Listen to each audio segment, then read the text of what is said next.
राम सबके हैं, सुनिए सर, राम सबके हैं, राम सबके हैं। कोई भी पार्टी देश के अंदर हो, राम सबके हैं। ये नहीं कि राम बीजेपी के हैं। सिर्फ ये एक पुतले हैं, मोदी के नाम पर जीत रहे हैं। मोदी के अलावा आज अगर इनमें किसी में भी हर किसी का मैं इतिहास बता सकता हूँ। परवीन खंडेलवाल क्या है, ये व्यापारी के नेता थे। राम को कन्हैया से लड़ा रहे हैं कि हम उसमें मथुरा में भी मंदिर बनाएंगे। बनाइए ना, कौन रोक रहा है? आप आज से पहले किसने रोका आपको? लगता है अभी जो आपने कहा कि ये नए नए चेहरे लेकर आ रहे हैं, जो पुराने चेहरे थे क्या वो दिल्ली के चेहरे नहीं थे? उन्होंने काम नहीं किए, वो 10-10 साल सांसद रहे। और इनकी क्या गारंटी जो नए नए मुद्दे आ रहे हैं? कमलजीत सहरावत जिसका आप नाम ले रहे हो, एमसीडी को बर्बाद कर दिया, मेयर रही दिल्ली साउथ की। आपको बुराड़ी और तिमारपुर के अंदर देखने को मिल रहा है कि लोग मीटर लगवाने के लिए अप्लाई करते हैं तो कहते हैं जी डीडीए से आप एनओसी लेकर आइए। किस चीज़ की हम एनओसी लेकर आए? मालिक हम है, जमीन हमारी है, और एनओसी के लिए हमें डीडीए के पास जाना पड़ेगा? क्या सांसद जी को इसीलिए चुना था हमने?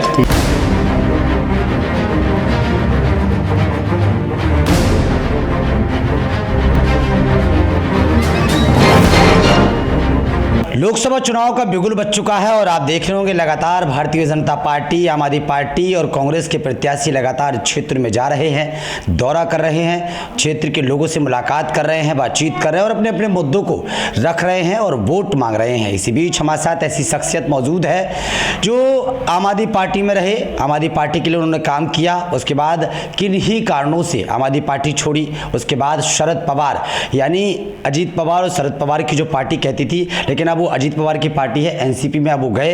एनसीपी के बाद उन्होंने अपनी पीपल्स पार्टी, आपकी अपनी पीपल्स पार्टी का दामन थामा और उसके बाद आपकी अपनी पीपल्स पार्टी के बैनर तले उस क्षेत्र से उस लोकसभा सीट से चुनाव लड़ रहे हैं, जिस लोकसभा सीट से भारतीय जनता पार्टी के मनोज तिवारी जो तीसरी बार प्रत्याशी बनाए गए हैं, और कांग्रेस से कन्हैया कुमार आप अच्छे से जानते हैं, जिन्होंने यहाँ पर पढ़ाई की है, कोचिंग किया है और उसके बाद युवाओं की नज़रों में बहुत अच्छी तस्वीर उनकी है। अब बात ये सामने आ रही है कि इन दोनों प्रत्याशियों को सुशील चौधरी कैसे टक्कर देंगे, ये तो आने वाला वक्त बताएगा। लेकिन फिलहाल हम ये जानने आए हैं कि क्षेत्र में मुद्दे क्या हैं, क्या कुछ मुद्दे लेकर ये जा रहे हैं। सुशील जी, सबसे पहला मेरा सवाल ये है कि आपके सामने दो दिग्गज प्रत्याशी हैं, क्योंकि अभी उनको दिग्गज ही कहा जा रहा है। मनोज तिवारी 2 बार सांसद रहे, तीसरे बार उनको प्रत्याशी बनाया गया भारतीय जनता पार्टी से, और एक बड़ी उम्मीद भारतीय जनता पार्टी की तरफ से जताई जा रही है कि मनोज तिवारी फिर से जीत के आएंगे। उधर कांग्रेस ने कन्हैया कुमार को उतारा है, और कन्हैया कुमार लगातार आप देख रहे होंगे वायरल रहते हैं सोशल मीडिया में भी, युवाओं की नज़रों में कहीं ना कहीं वो एक अच्छे व्यक्ति हैं। क्या मानते हैं, कैसे इन दोनों प्रत्याशियों से आप जीत हासिल कर पाएंगे? आप सभी को मेरा नमस्कार, और खासकर उत्तर पूर्वी दिल्ली के देवतुल्य माताओं, बहनों, बुजुर्गों सभी को मेरा नमस्कार आपके चैनल के माध्यम से। कोई भी दिग्गज प्रत्याशी मेरे सामने नहीं है, चाहे वो कोई भी पार्टी का हो, मैं नाम नहीं लेना चाहता। 2 बार के सांसद रहे हैं, 10 विधानसभाएं हैं। अगर उन्हें 10 काम भी अपने एक विधानसभा में तिवारी जी गिनवा दें, और मैं चैलेंज करता हूं दोनों पार्टियों के प्रत्याशियों को कि वो ये जाकर के जनता के बीच में कहें कि मैंने काम किया है, मुझे वोट दो। अगर मैंने काम नहीं किया है तो मुझे वोट मत दो। कोई दिग्गज नहीं है जी, कोई कम नहीं है, सब भारत माँ के सपूत हैं, और मैं किसी को भी अपने मुकाबले में नहीं मानता हूँ, क्योंकि दोनों कैंडिडेट भारी हैं। 2 बार मनोज तिवारी मोदी जी के नाम पे चुनाव जीते, अब की बार कांग्रेस को यहाँ पर कोई कैंडिडेट नहीं मिला। दिल्ली के अंदर हालात ये हो गए कि इन्होंने बाहर से कन्हैया कुमार जी को लाए। कन्हैया कुमार जी के बारे में तमाम तरह की खबरें हैं, तो वो अलग पर विषय है, मैं किसी के निजी उस पर टिप्पणी नहीं करता हूँ। अच्छी बात है कन्हैया कुमार जी लड़ रहे हैं, कन्हैया कुमार जी नहीं होते तो आपके क्या मुद्दे हैं?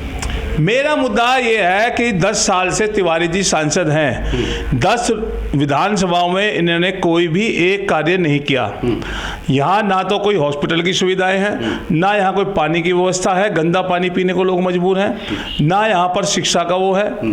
तिवारी जी ने वादा किया कि बुराड़ी के अंदर 2014 का उनका मैनिफेस्टो है, उसमें इन्होंने कहा कि मैं केंद्रीय विद्यालय बुराड़ी के अंदर बना रहा हूँ, और कब तक बनाएंगे? उन्होंने कहा हम 17 तक इसको बना देंगे। 17 में नहीं बना।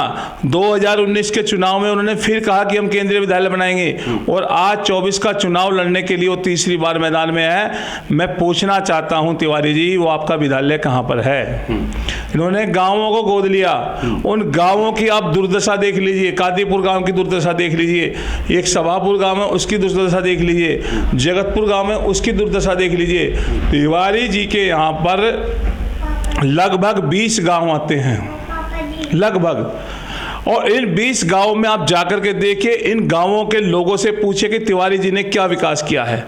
आप जाएंगे तो लोकल मुद्दे जो यहाँ पर हैं, चाहे वो सड़क का हो, पानी का हो, बिजली का हो, बिजली के मीटर ना लगना, ये सबसे बड़ा मुद्दा आपको बुराड़ी और तिमारपुर के अंदर देखने को मिल रहा है कि लोग मीटर लगवाने के लिए अप्लाई करते हैं तो कहते हैं जी डीडीए से आप एनओसी लेकर आइए। किस चीज़ की हम एनओसी लेकर आए? मालिक हम है, जमीन हमारी है, और एनओसी के लिए हमें डीडीए के पास जाना पड़ेगा? क्या सांसद जी को इसीलिए चुना था हमने? आज हमारा कोई भी XYZ कोई भी कार्य रहा हो, सांसद जी किसी के दुख में नहीं आते, किसी के सुख में नहीं आते, सिर्फ वो नजर आते हैं। अब नजर वो आने लगे हैं 2-4-10 दिन से, जब से चुनाव की घोषणा हुई है। तो हमारे पास और भी अनेकों मुद्दे हैं जो जनता के बीच में जा रहे हैं, और हम उनको उठाएंगे। एक सवाल मेरा है, आपने कहा क्योंकि प्रधानमंत्री नरेंद्र मोदी जी के बलबूते पे तमाम लोग जीत रहे हैं, और मोदी जी का नारा भी है अब की बार 400 पार। राम मंदिर बना तब से तो लंबी लहर है भारतीय जनता पार्टी के तमाम प्रत्याशियों की, क्योंकि इस बार जो कांग्रेस हमारी बीजेपी ने अपने जो प्रत्याशी दिल्ली में उतारे हैं, कहीं ना कहीं एक नए चेहरों को उतारा है। और भारतीय जनता पार्टी का ये कहना है कि जिन चेहरों को हमने उतारा है वो ग्राउंड जीरो पर काम करने वाले लोग हैं, चाहे योगेंद्र चंदोलिया हों, चाहे पूर्वी दिल्ली से हर्ष मल्होत्रा हों, और चाहे आपकी बांसुरी हो, और चाहे आपके यहाँ पर सहरावत जी हों। तो तमाम जो ये प्रत्याशी हैं ग्राउंड पर काम करने वाले हैं, मेयर भी रहे हैं, निगम भी रहे हैं, और कहीं ना कहीं पार्टी में कई पद उनके रहे हैं। क्या मानते हैं किस तरीके से आप इनको जो मनोज तिवारी जी हैं इनसे लड़ाई लड़ेंगे? किस तरीके की कन्हैया कुमार की आपने बात की, कई वीडियोज़ उनकी वायरल हुई, आप बता रहे हैं उनको। तो मतलब मैं ये जानना चाहता हूँ मुद्दे क्या हैं, क्योंकि उनके पास तो मोदी जी का मुद्दा है, भाई 400 पार जाएंगे वो। राम मंदिर उन्होंने बना दिया, केंद्र की सरकार है वो, है ना, लेकिन घर से बना दिया। राम मंदिर उन्होंने अपने घर से बना दिया। जनता का पैसा, जनता ने पैसा लगाया, उसमें इनका क्या है? अरे तो मुद्दा तो सबके हैं, राम सबके हैं। सुनिए सर, राम सबके हैं, राम सबके हैं। कोई भी पार्टी देश के अंदर हो, राम सबके हैं। ये नहीं कि राम बीजेपी के हैं, कोई उसमें वो नहीं है कि राम को बीजेपी ने खरीद लिया है। वो एक नारा देते हैं, जो राम को लाए हैं हम उनको लाएंगे। क्या मतलब है? राम को कौन ला सकता है? राम को ला कौन सकता है? ये भ्रम फैला रहे हैं। इनके मुद्दे कुछ है नहीं, इनके काम के कोई मुद्दे नहीं है। ये धर्म और जात के नाम पर राजनीति कर रहे हैं। हिंदू को मुसलमान से लड़ा रहे हैं, राम को कन्हैया से लड़ा रहे हैं कि हम उसमें मथुरा में भी मंदिर बनाएंगे। बनाइए ना, कौन रोक रहा है? आप आज से पहले किसने रोका आपको? लगता है अभी जो आपने कहा कि ये नए नए चेहरे लेकर आ रहे हैं, जो पुराने चेहरे थे क्या वो दिल्ली के चेहरे नहीं थे? उन्होंने काम नहीं किए, वो 10-10 साल सांसद रहे, और इनकी क्या गारंटी जो नए नए मुद्दे आ रहे हैं? कमलजीत सहरावत जिसका आप नाम ले रहे हो, एमसीडी को बर्बाद कर दिया, मेयर रही दिल्ली साउथ की। आप किसकी बात कर रहे हो? किसकी बात कर रहे हो? वो रामवीर सिंह मजूरी, रामवीर, आप ये कहना चाहते हैं, नेता रहते हुए आप मेरी बात सुनिए, आप ये कहना चाहते हैं कि जिन सांसदों को जिन हटाया है और नए चेहरे लेके आए हैं, क्या उन्होंने काम नहीं किया? किसी ने कोई काम नहीं किया। बताइए, रामवीर बिडूरी का बताइए, विपक्ष के नेता नहीं है, एक आवाज उठाई है उन्होंने केजरीवाल के खिलाफ? कोई आवाज नहीं उठाई, ना इनके बस की है। सिर्फ ये एक पुतले हैं, मोदी के नाम पर जीत रहे हैं। मोदी के अलावा आज अगर इनमें किसी में भी किसी का, हर किसी का मैं इतिहास बता सकता हूँ। प्रवीण खंडेलवाल क्या है? व्यापारी के नेता थे। वो क्या नाम है उसका, ये अपना योगेंद्र चंदोलिया जी, ये भी स्टैंडिंग कमेटी चेयरमैन नहीं है। क्या क्या बता दीजिए मुझे, इसमें नॉर्थ दिल्ली में अंदर इन्होंने कितने काम कराए हैं बता दीजिए। 2-3 नेता इन्होंने नगर निगम से दिए, एक का इतिहास बताइए मुझे क्या क्या। उनका हर्ष मल्होत्रा जी का बता दीजिए। हर्ष मल्होत्रा जी संगठन में रहे, संगठन को तोड़ने का काम किया। मनोज तिवारी जी दिल्ली प्रदेश के अध्यक्ष रहे, बता दीजिए दिल्ली के अंदर कितना विकास करवाया इन्होंने। नॉर्थ दिल्ली के अंदर जगतपुर गाँव पड़ता है, जाके देख लीजिए क्या हाल है। अभी चीता आया था वहाँ पर तेंदुआ। ये घर घर जा कर के इन्हें नौटंकी कर रहे हैं। तिवारी जी को शर्म आनी चाहिए। आप हम जब जानते कि जिनके घर पे आप गए, घायलों के घर पे गए, उनको केंद्र सरकार से कितना मुआवजा दिलवाया तिवारी जी ने? जी, मेरा सवाल ये भी है कि आप क्षेत्र में जा रहे हैं तो किस तरीके से लोगों का समर्थन मिल रहा है? क्या कुछ कमियां हैं जिनको आप पूरा करेंगे? क्या कुछ मुद्दे हैं कि अगर जनता आपको मौका देती है तो उन मुद्दों को आप पूरा करेंगे? अगर जनता मुझे मौका देगी, जो भी हमारी रोज़मर्रा की छोटी छोटी चीज़ें हैं उनको हम पूरा करेंगे। जैसे कि सबसे बड़ी दिक्कत दिल्ली, उत्तरी पूर्वी दिल्ली में हॉस्पिटल की है। एक ही हॉस्पिटल है सिर्फ, जीटीबी हॉस्पिटल, बड़ा हॉस्पिटल। उसके अलावा यहाँ पर कोई बड़ा हॉस्पिटल नहीं है। अगर आज आप तिमारपुर विधानसभा में मेरे साथ बैठे हैं, अगर यहाँ पर किसी को कोई दिक्कत हो जाए तो इन लोगों को LNJP, जीटीबी हॉस्पिटल या जीबी पंथ जाना पड़ता है। आप सोच सकते हैं कितनी दूरी है। 10 साल में तिवारी जी का कार्य बता रहा हूँ आपको।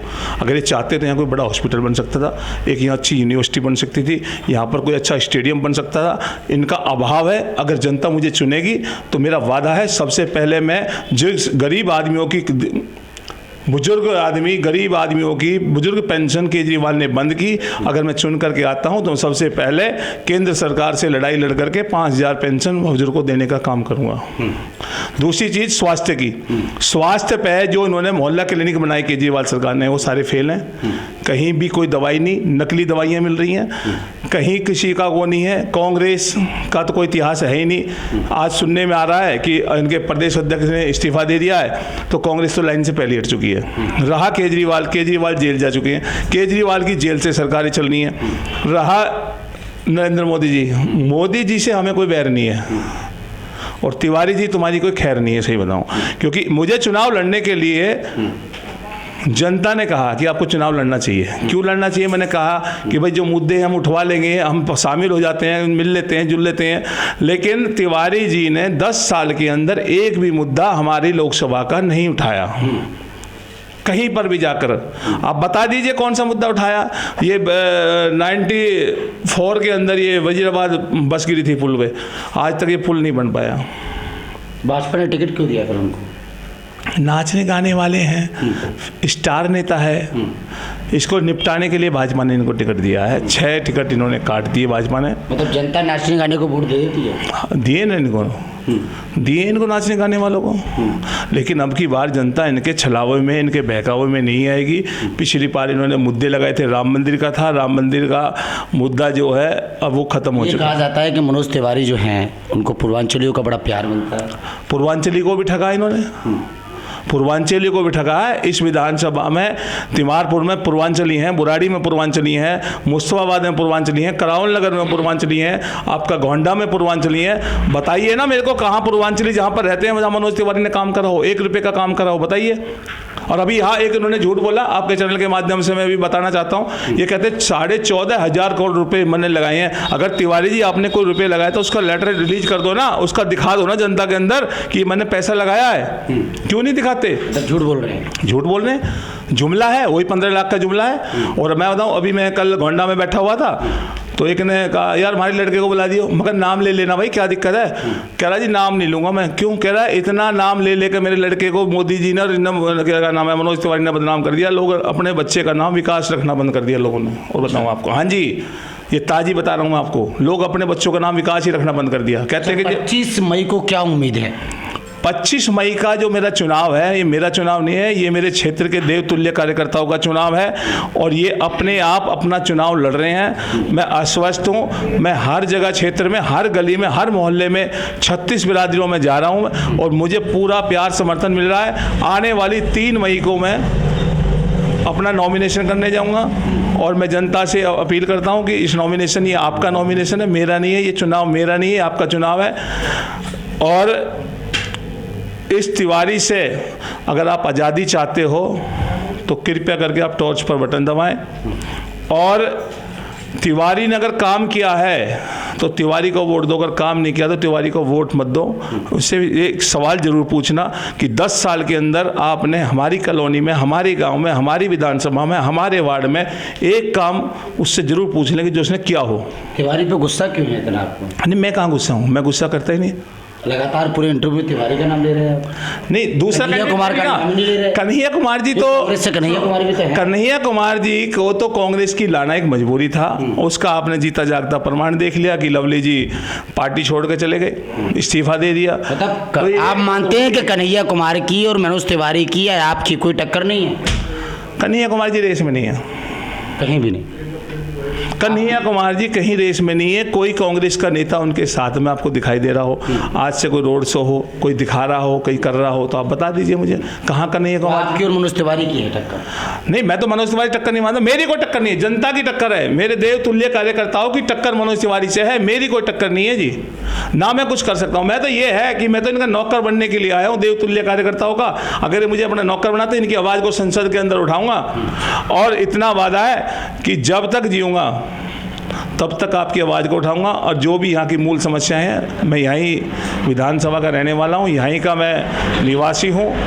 और तिवारी जी का क्या, तिवारी जी तो पीछे बक्सर से भी टिकट मांग रहे थे। 2004 में ये योगी जी के सामने चुनाव लड़े थे, जमानत जब्त हुई थी, और इनका इतिहास मेरे को सारा मालूम है। बढ़िया है, ठीक है, अपना चल रहा है। यही बहुत बहुत शुक्रिया आपका। तो सुना आपने, हमारे साथ सुशील चौधरी जुड़े हुए थे लगातार, जिस तरीके से वो पूरे इंटरव्यू में मनोज तिवारी जी का नाम ले रहे हैं, लेकिन क्योंकि ये जिस लोकसभा सीट से चुनाव लड़ रहे हैं, उसी लोकसभा सीट से 2 बार सांसद मनोज तिवारी रहे हैं, और तीसरी बार भारतीय जनता पार्टी ने उन्होंने टिकट दिया है। लेकिन जिस लोकसभा सीट से सुशील चौधरी चुनाव लड़ रहे हैं, उस लोकसभा सीट की स्थिति ये जानते हैं, क्या हालात हैं, इन्होंने ग्राउंड पे जाकर देखा है। लेकिन ये तो आने वाला वक्त बताएगा, 25 मई को ये पता लगेगा कि किसकी जीत होगी, कौन हारेगा। लेकिन कन्हैया कुमार की बात इन्होंने बिल्कुल नहीं की। नॉर्मली 2-2 शब्दों में उन्होंने बोला है कि कन्हैया कुमार किसी रेस में नहीं है, क्योंकि लवली जी ने इस्तीफा दे दिया है, कांग्रेस का उनको साथ नहीं मिल रहा है, कोई रैली, कोई सभाएं, यात्राएं नहीं हो रही हैं। तो कहीं ना कहीं इनको ये लग रहा है कि कन्हैया कुमार बिल्कुल डाउन चल रहे हैं। लेकिन जिस तरीके से जब उनको टिकट दिया गया, जब उनको प्रत्याशी बनाया गया, तो जिस तरीके से लहर थी सोशल मीडिया में जिस तरीके से कहा जा रहा था कि भाई युवाओं का साथ है, और कहीं ना कहीं मनोज तिवारी और कन्हैया कुमार की जोरदार टक्कर देखी जा रही है। लेकिन अब जिस तरीके से सुशील चौधरी एक उम्मीद जता रहे हैं कि 25 मई को हमारी लोकसभा सीट की जो जनता है, लोकसभा की जो जनता है, वो टॉर्च पर बटन दबाएगी और मुझे जिताएगी, संसद में भेजेगी, और मैं उन मुद्दों को उठाऊंगा जो मुद्दे अभी तक पेंडिंग पड़े हैं। लेकिन ये तो फिलहाल आने वाला वक्त बताएगा कि क्या होने वाला है, क्योंकि 25 मई को दिल्ली में चुनाव है, 4 जून को पूरे नतीजे आने हैं। तो ये पता चलेगा कि आने वाले वक्त में कौन जीतता है और कौन हारता है। कैमरामैन के साथ ब्रजेश कुमार, दिल्ली।